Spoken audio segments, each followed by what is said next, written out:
আসসালামু আলাইকুম সবাইকে আরও একটি ভিডিওতে সবাইকে স্বাগতম জানাচ্ছি। আসলে আজকের ভিডিওটি করেছি আমি নোভা ট্রমা সেন্টারের একটি বিখ্যাত আম গাছ নিয়ে। এই আম গাছটি আমাদের অনেক ছায়া দিয়েছে, দেখতে পাচ্ছেন এখন সেটি ঝড়ে ভেঙে গিয়েছে, রেমালের আঘাতে ক্ষতবিক্ষত হয়ে গিয়েছে।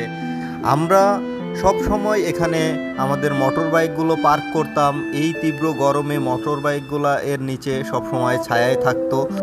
এই গাছটি পর্যবেক্ষণ করে আমি দেখতে পেয়েছি সেটা হলো যে এই গাছটির চারিপাশেই ইটের বেড়ি দেয়া ছিল, আর গাছটির একটা অংশে পোকায় খাওয়া ছিল।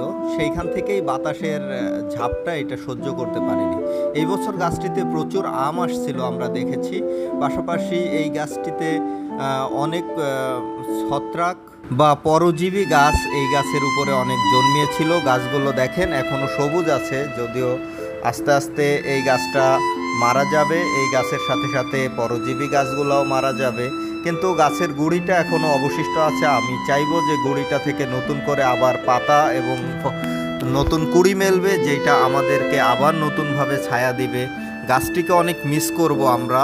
আপনারা যে যে আছেন সবাই ভিডিওটি লাইক করে দিবেন, আর গাছকে কে কে ভালোবাসেন অবশ্যই কমেন্ট করে জানাবেন। ধন্যবাদ। আর